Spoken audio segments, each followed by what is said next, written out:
Mes chers compatriotes, je me présente aujourd'hui devant vous pour m'associer pratiquement à la joie de tout le peuple zaïrois. Excusez-moi, de tout le peuple congolais à démocratiser. Pour la simple raison que, comme vous le savez, depuis quelques jours, les léopards de la République du Congo à démocratiser nous ont tous submergés de joie. Une joie que notre peuple n'a plus jamais connue depuis belle lurette. Et c'est donc dans ce cadre qu'en tant que timonier, en tant que guide éclairé, que je m'associe à toute la joie de notre peuple. Il vous souviendra qu'en 1968 et en 1974, nous avons, grâce au soutien de tout le peuple, réussi à être des champions de l'Afrique. Et aujourd'hui, nous pouvons encore faire vivre le rêve de pouvoir atteindre la finale, car nos enfants ont montré tout ce dont ils étaient capables en termes de maîtrise de jeu. Je salue donc les léopards, surtout pour avoir, comment dire, pour nous avoir épargné l'opprobre, la honte, face aux petits frères d'en face qui sont toujours orgueilleux depuis la fameuse histoire qui a été pratiquement une humiliation pour le pays entier. Je rappelle l'opération Mbata Yabakolo. Ce match-là, c'était le match qu'il ne fallait jamais perdre pour l'honneur du peuple congolais à démocratiser. Heureusement que nos enfants ont bien joué. Ils nous ont en tout cas épargné de vivre des cauchemars partout. Donc partout, c'est pourquoi moi aussi et tous les autres, j'ai vu, comment dire, Maloula, Simon Kimbangu, je sais pas, Laurent Désiré, Taboulé, récemment le petit Kester était là aussi. Nous nous sommes tous retrouvés pour fêter la victoire de Léopard du Zaïre. Qu'est-ce que c'est avec les mosaïques? Les léopards de la République du Congo a démocratisé. Et donc, nous avons une ferme conviction que nous pouvons battre les éléphants des Côtes d'Ivoire. J'appelle donc à l'unité de tout le peuple du Congo à démocratiser. Mais, parce qu'il y a un mais, j'ai appris qu'il y a certains qui sont allés là-bas pour, je sais pas moi, tenter de soutenir qui que ce soit, je ne sais pas, mais nous constatons tout simplement que beaucoup de choses se sont passées et que le peuple avait besoin de soutien. On ne les a pas vus venir soutenir le pays où le peuple congolais a démocratisé. Je peux rappeler la fameuse Mbata Yabakolo. Des milliers de Congolais à démocratiser ont été chassés de Brazzaville. Ils ont été à quelques mètres à Maluku. On n'a vu personne ni au beach ni à Maluku pour aller les soutenir. Je rappelle encore un autre cas. Tout récemment, de jeunes Congolais ont été assassinés à Kinshasa. On n'a pas entendu un seul message de soutien ni de condoléances. Tout récemment encore, je suis en train de suivre l'actualité, on a parlé du sommet Union africaine.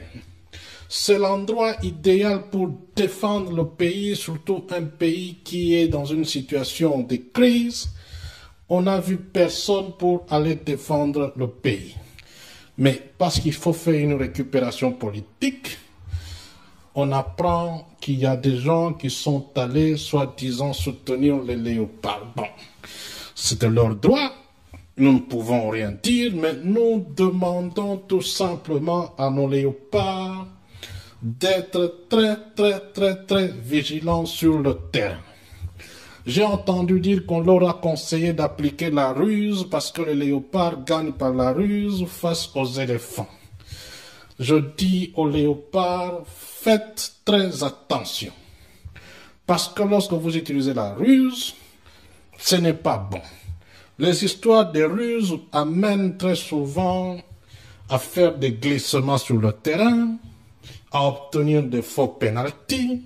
C'est que, comme vous le savez, que nous ne voulons pas entendre parler en République du Congo à démocratiser. Un vrai léopard doit par contre utiliser son intelligence. Car c'est l'intelligence qui fait que dans le football moderne, qu'on puisse gagner et pas la ruse. Je m'explique. Le football moderne ne se joue plus avec la force. Les Ivoiriens, l'éléphant est fort, l'éléphant est costaud, il va certainement amener la force sur le terrain. En face, n'utilisez pas la ruse, mais l'intelligence, car ruse et intelligence, ce sont deux choses tout à fait différentes. Et donc, utilisez l'intelligence avant que tu puisses donner la passe. Ça doit d'abord partir de là, regarder à gauche, à droite, où se trouve l'attaquant, où se trouve mon coéquipier, où se trouve le poteau, et ainsi de suite avant de tirer.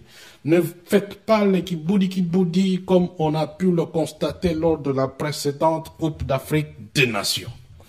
Ceci dit, je veux m'adresser quand même en lingala au léopard. Pour commencer, je vais commencer d'abord à donner des conseils. Du gardien de but jusqu'à l'attaquant. Pourquoi je le dis? Parce que, comme je dis, il faut éviter que le peuple qui vous tient à cœur en ce moment ici puisse être dans la tristesse. Le monde entier vous regarde. Je commence par toi, Kidiaba. Kidiaba, tu sais que tu es connu dans le monde entier. Mokilmo bimbao be bayebio.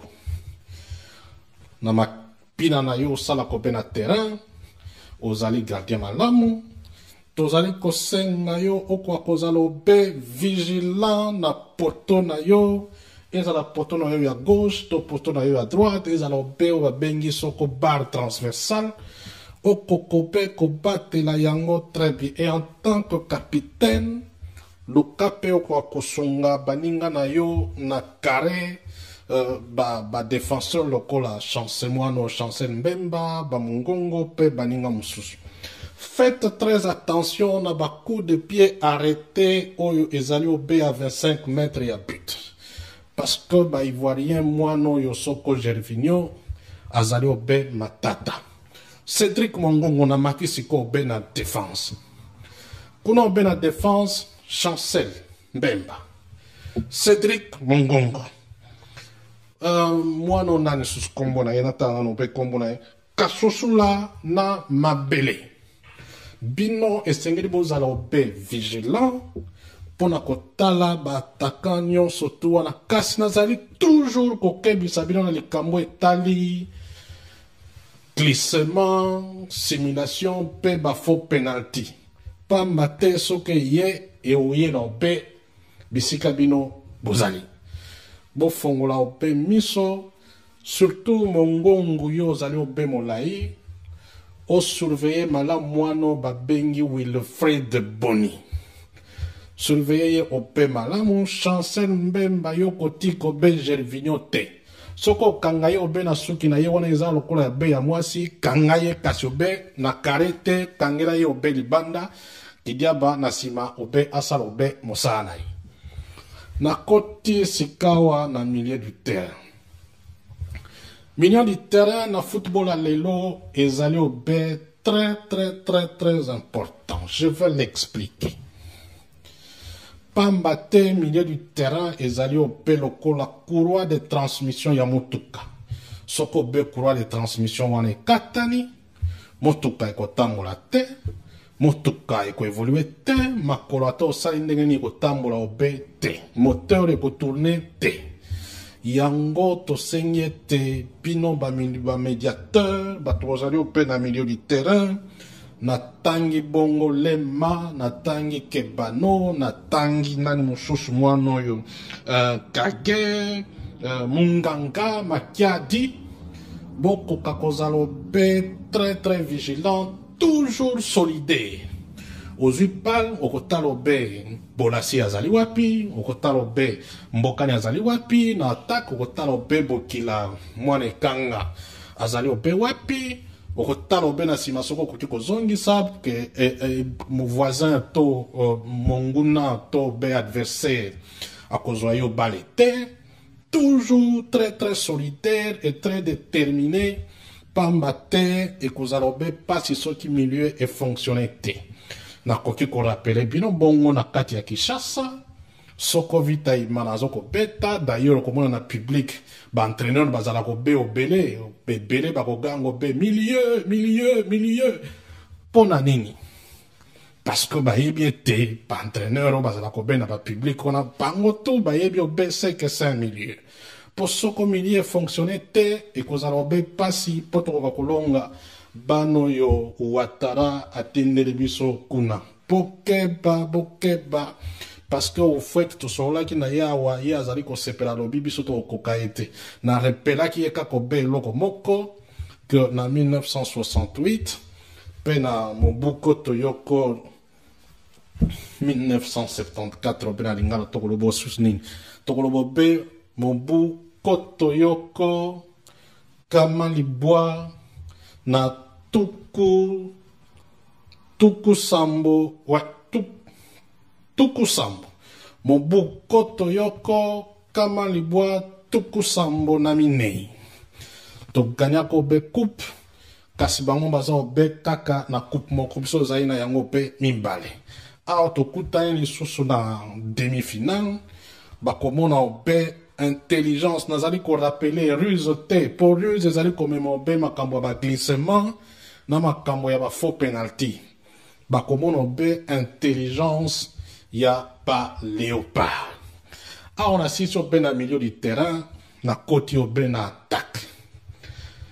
Attaque ya léopard, bokanisa tilele bandai mutumbula, bokanisa ba papa na bino akala ba mayanga, bakakoko, bakitumu, bakibonge, bokanisa be bato wana nyonso tout. Bokomona ete soki détermination ezali congolais à démocratiser azali obe imbattable. Polassier ozali joueur moko monene, ozali mbangu bako benga yo obe TGV. En même temps namonaki na mwa match natalaki lokola ozali mwa moko mwa etoko benga ngo mwa lokoso. Zala na sens ya solidarité, soko moni ko zali obe coéquipier azali boso te, sala ki TGV kende soki moya ko tia mekanzo totia. Kasi soki omoni ke possibilité ya kopesa mbokani to bokila ezali, pesa ye passe, atiabi ezali obe lokumu mpona mboka ezali avantage mpona République du Congo à démocratiser. Kasi félicitations pambate soki ozalaki te na yebite soko tozali na niveau nini. Mbokani yo ozali paton, ozali yaya, ozali une expérience mingi, nazalako be na monde parallèle na kotala ba match na yo na Anderlecht na Belgique epai ya banoko, na kotala match na yo be na Standard de Liège paya banoko, okei na Dynamo de Kiev. Ozali kobeta toujours malamu, ozalaki na chance tene bandeli, kasi osauve mboka na yo vis-à-vis ya baleki ya Congo Brazzaville.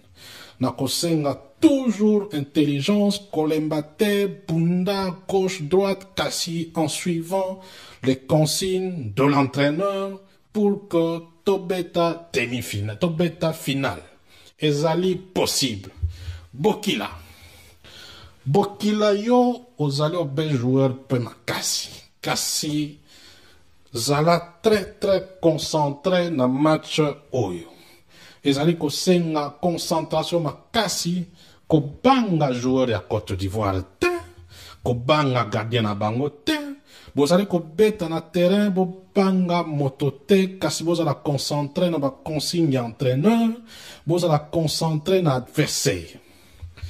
Youssouf Mulumbu, Youssouf ozali na pota, na ebite soke bongi na minute na kosala yo message oyo, na kolikia ete okozala na solidarité na bana baninga na yo, de sorte que bino panso botalobe objectif moko, comment faire en sorte qu'à la fin du match le peuple congolais soit heureux. Sikawa na kosuki sobe na Ibenge, yazali Ibenge te, biso be kuna na Équateur tokobenga ye Ibenge. Florent Ibenge opesi lokumu monene na mboka. Ozali mwana mboka ya solo. Pona nina lobia. Pamba te soko ozalaki mopaya. Okokaki kobeta ndembo te. Basoko futa yo te. Ovandi obe na mboka. Osali ba campagne. Contrat ezalaka te. Soki ezalaki mondele, to moto ekolo mosusu nde peut-être atika équipe akenda na ye. Kasi yo osali nyonso. Opundi te, babisika mosusu obeti mai, te,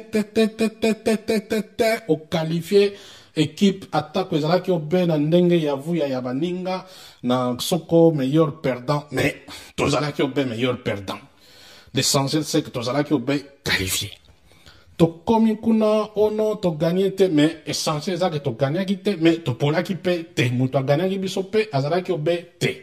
Biso wana na demi-finale to beti ba petit frère bazui di kofi na bango ya mokolo esali ete lelo toza na demi-finale na beteli yo susu longonia ya solo pamba te ozali obe entraîneur ya solo. Leson nini esengeli tozwa pona yo, c'est-à-dire pona équipe na bino nyonso elakisi obe que ce qui congolais a démocratisé, j'insiste, car il n'y a rien de démocratique, ce qui congolais a démocratisé, azali déterminé, encadré, azali obe capable, yaba prouesse, epele.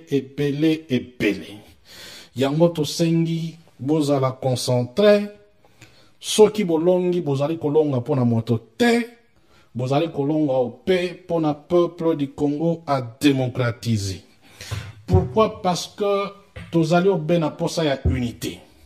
Na maimazali koya sima ezali kosenga ete tout le Congo a démocratisé ezala uni.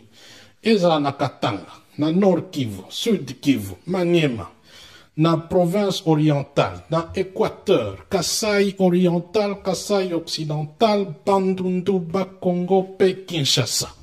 Esengeli ete biso panso tozala uni pona kobunda pona mboka, pona kosauve pona mboka. Bino lelo yo bozali na responsabilité, na lobi bien na ko préciser, ezali obe pona moto te. Bozali na responsabilité ya koinir mboka wana kosangiso pe ba Congolais panso na bandeko na biso ya diaspora bisika bato panso bazali baza kotaela ope bino. Kasi pona kosukisa nazali korapele bino likambo etali glissement na terrain. Bato ebele bakozala obe na tribune basusu toyebi te soki baye kointimide bino. Kasi toali kosenga ete bozalobe concentré na terrain. Concentration, détermination, solidarité et kokakozalobe ba mot d'ordre na bino na terrain. Ozui bal kotala na public te tala obe na terrain. Ozui bal kotala na public te tala obe adversaire na yo éléphant. Nkoi po soka lingalia obe moto akotala ye en face ako utiliser intelligence na ye po ako koisa ye. Surtout soka lingia boma obe éléphant. Bokeba na bandeli bokeba parce que ceux qui vous sali bien te makambo ya glissement et côté la bino ben na terrain beaucoup zombe va faux penalty ezali malamu te peuple congolais alingi makambo yo ya ba faux penalty te ezala pona bino ezala pona baninga tolingi makambo te bobeta ndembo ngai Mobutu zéro nazali ope kokumisa bino je suis de cœur avec vous et nous demandons également à tous les Congolais à démocratiser, d'être derrière les léopards. Nous voulons que tous les Congolais à démocratiser soient donc mobilisés, déterminés et rangés derrière comme un seul homme, animés d'un seul idéal pour soutenir les léopards de la République du Congo à démocratiser et pour qu'ensemble nous puissions créer l'unité nationale qui va nous permettre de pouvoir parvenir à la libération totale de notre pays, la République du Congo à démocratiser. J'ai dit et je vous remercie. Mango Koto Napino Panso. Bonne chance aux léopards de la République du Congo à démocratiser.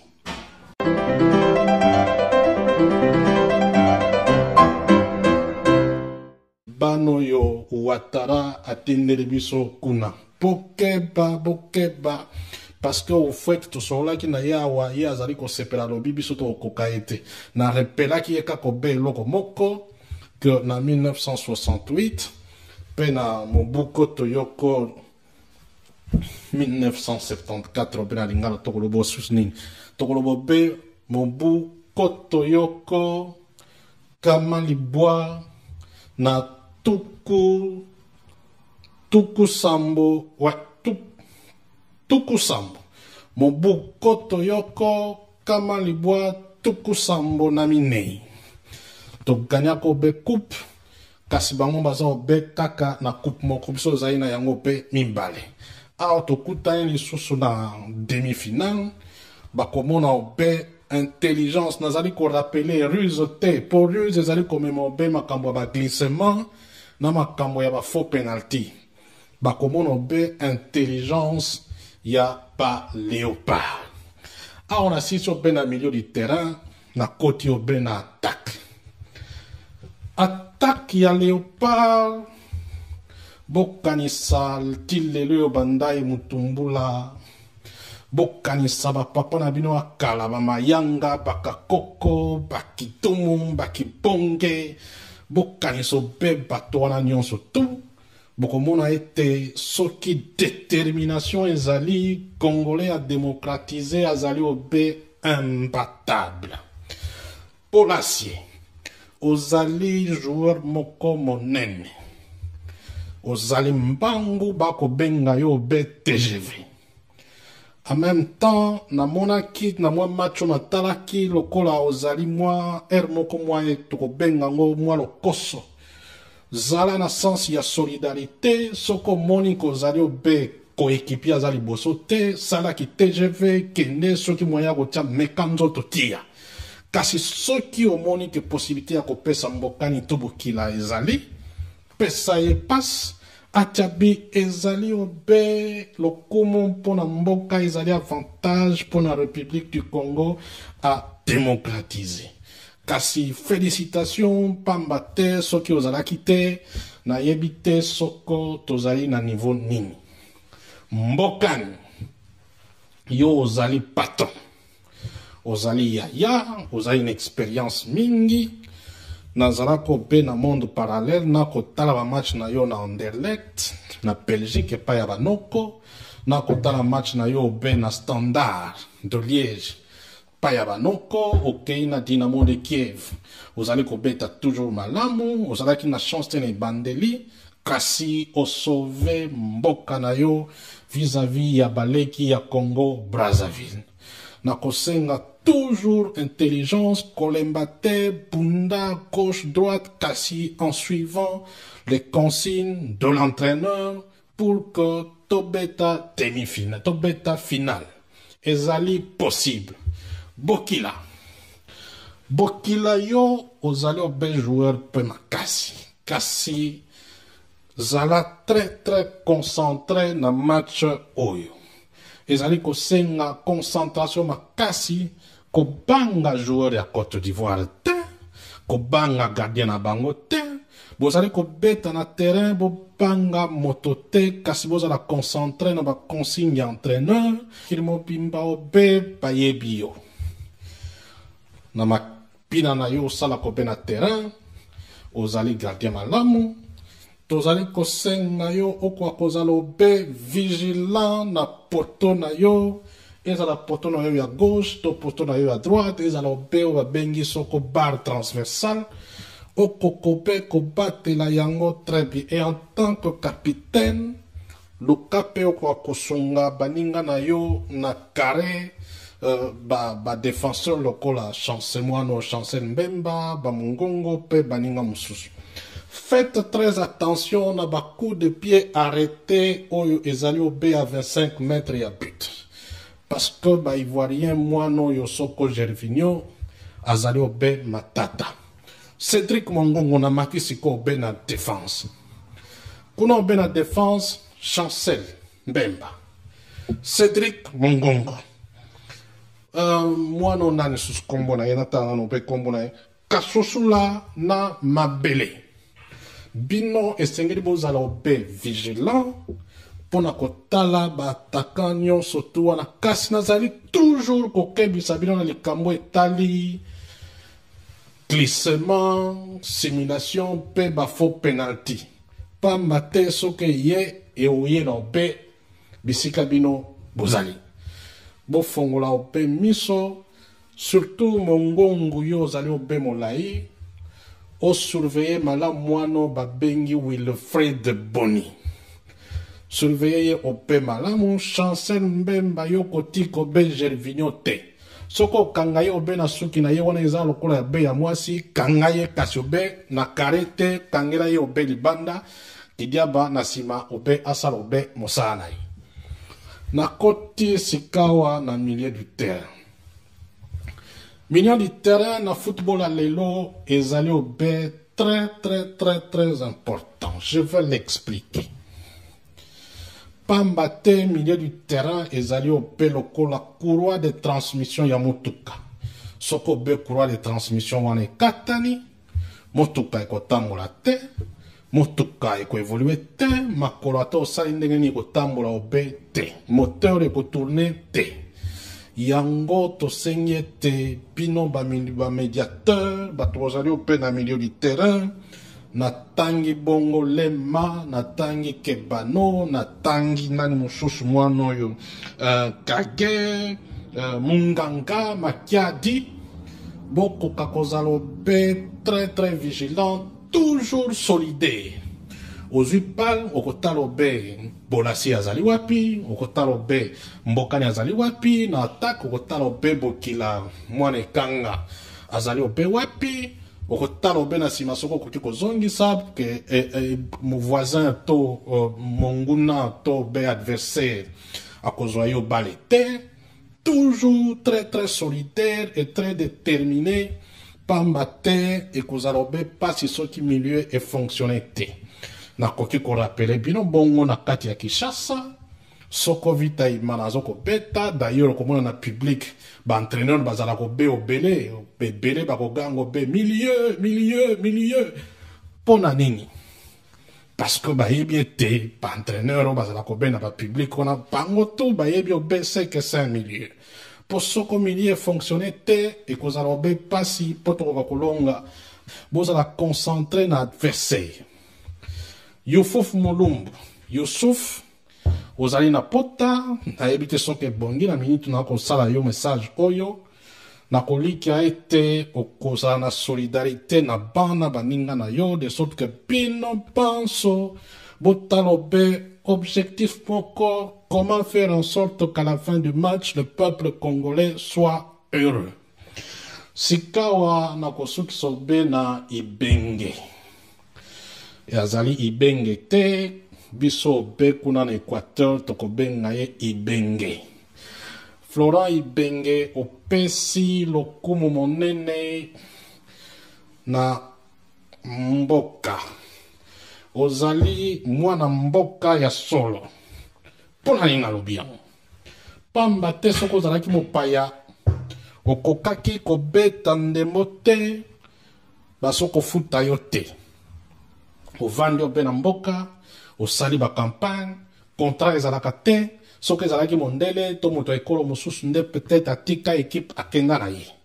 Kasi yo osali nyonso. Opundi te. Babisika mosusu obeti mai te. Okalifié équipe attaque ezalaki obe na ndenge ya vuya ya baninga na soko meilleur perdant. Mais tozalaki obe meilleur perdant. L'essentiel c'est que tozalaki obe qualifié. Tokomi kuna ono to gagné te mais essentiel c'est que to gagnaki te mais to polaki pe te muto gagnaki biso pe azalaki obe te. Biso wana na demi-finale to beti ba petit frère bazui di kofi na bango ya mokolo esali ete lero toza na demi-finale na beteli yo susu longonia ya solo pamba te ozali obe entraîneur ya solo. Leson nini esengeli tozwa pona yo, c'est-à-dire pona équipe na bino nyonso elakisi obe que ceux qui Congolais a démocratisé, j'insiste, car il n'y a rien de démocratique, ceux qui Congolais a démocratisé, azali déterminé, encadré, azali obe capable, yaba prouesse, epele. Yango to sengi, bozala concentré, ceux qui bolongi, bozali kolonga pona moto te, Bozali kolonga ope pour le peuple du Congo à démocratiser. Pourquoi? Parce que tozali obe na posa ya unité. Na maemazali koya sima ezali kosenga ete tout le Congo à démocratiser ezala uni. Ezala na Katanga, na Nord Kivu, Sud Kivu, Maniema, na province orientale, na Équateur, Kasai oriental, Kasai occidental, Bandundu, Bakongo, pe Kinshasa. Esengeli ete biso panso tozala uni, pona kobunda, pona mboka, pona kosauve, pona mboka. Bino lelo yo bozali na responsabilité, na lobi bien na aliko préciser, ezali obe pona moto te, bozali na responsabilité ya koinir mboka wana kosangiso pe ba Congolais panso na bandeko na biso ya diaspora bisika bato panso bazali baza kotaela ope bino kasi pona kosukisa nazali korapele bino likambo etali ne les a pas vu venir soutenir le pays où le peuple congolais a démocratisé. Je peux rappeler la fameuse Mbata Yabakolo. Des milliers de Congolais à démocratiser ont été chassés de Brazzaville. Ils ont été à quelques mètres à Maluku. On n'a vu personne ni au beach ni à Maluku pour aller les soutenir. Je rappelle encore un autre cas. Tout récemment, de jeunes Congolais ont été assassinés à Kinshasa. On n'a pas entendu un seul message de soutien ni de condoléances. Tout récemment encore, je suis en train de suivre l'actualité, on a parlé du sommet Union africaine. C'est l'endroit idéal pour défendre le pays, surtout un pays qui est dans une situation de crise. On n'a vu personne pour aller défendre le pays. Mais parce qu'il faut faire une récupération politique, on apprend qu'il y a des gens qui sont allés, soi-disant, soutenir les léopards. Bon, c'était leur droit, nous ne pouvons rien dire, mais nous demandons tout simplement à nos léopards d'être très vigilants sur le terrain. J'ai entendu dire qu'on leur a conseillé d'appliquer la ruse parce que les léopards gagnent par la ruse face aux éléphants. Je dis aux léopards, faites très attention. Parce que lorsque vous utilisez la ruse, ce n'est pas bon. Les histoires des ruses amènent très souvent à faire des glissements sur le terrain, à obtenir des faux pénaltys, c'est que, comme vous le savez, que nous ne voulons pas entendre parler en République du Congo à démocratiser. Un vrai léopard doit par contre utiliser son intelligence, car c'est l'intelligence qui fait que dans le football moderne, qu'on puisse gagner et pas la ruse. Je m'explique. Le football moderne ne se joue plus avec la force. Les Ivoiriens, l'éléphant est fort, l'éléphant est costaud, il va certainement amener la force sur le terrain. En face, n'utilisez pas la ruse, mais l'intelligence, car ruse et intelligence, ce sont deux choses tout à fait différentes. Et donc, utilisez l'intelligence avant que tu puisses donner la passe. Ça doit d'abord partir de là, regarder à gauche, à droite, où se trouve l'attaquant, où se trouve mon coéquipier, où se trouve le poteau, et ainsi de suite avant de tirer.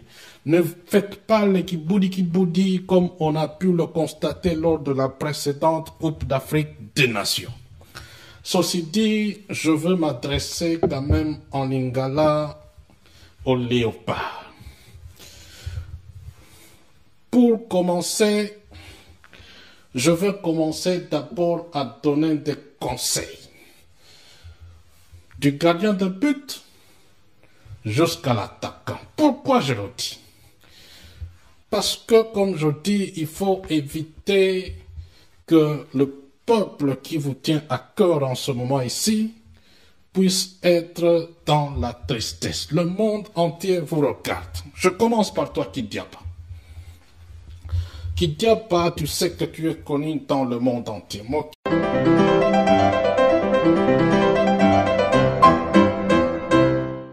Mes chers compatriotes, je me présente aujourd'hui devant vous pour m'associer pratiquement à la joie de tout le peuple zaïrois. Excusez-moi, de tout le peuple congolais à démocratiser. Pour la simple raison que, comme vous le savez, depuis quelques jours, les léopards de la République du Congo à démocratiser nous ont tous submergés de joie. Une joie que notre peuple n'a plus jamais connue depuis belle lurette.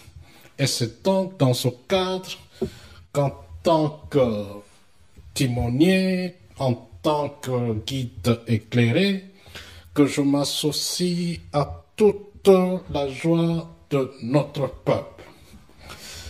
Il vous souviendra qu'en 1968 et en 1974, nous avons, grâce au soutien de tout le peuple, réussi à être des champions de l'Afrique. Et aujourd'hui, nous pouvons encore faire vivre le rêve de pouvoir atteindre la finale, car nos enfants ont montré tout ce dont ils étaient capables en termes de maîtrise de jeu.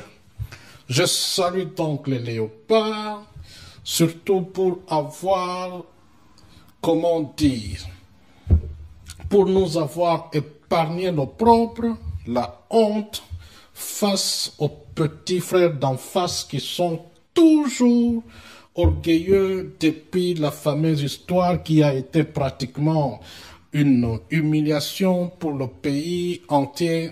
Je rappelle l'opération Mbata Yapakolo. Ce match-là, c'était le match qu'il ne fallait jamais perdre pour l'honneur du peuple congolais à démocratiser. Heureusement que nos enfants ont bien joué. Ils nous ont en tout cas épargné de vivre des cauchemars partout. Donc partout, c'est pourquoi moi aussi et tous les autres, j'ai vu, comment dire, Maloula, Simon Kimbangu, je sais pas, Laurent Désiré, Taboulé, récemment le petit Kester était là aussi. Nous nous sommes tous retrouvés pour fêter La victoire de Léopard du Zaïre, qu'est-ce que c'est avec les mots Zaïre? Les léopards de la République du Congo a démocratisé.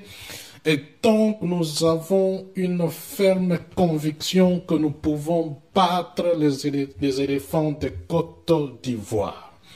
J'appelle donc à l'unité de tout le peuple du Congo à démocratiser. Mais, parce qu'il y a un mais, j'ai appris qu'il y a certains qui sont allés là-bas pour, je sais pas moi, tenter de soutenir qui que ce soit, je ne sais pas, mais nous constatons tout simplement que beaucoup de choses se sont passées et que le peuple avait besoin de soutien.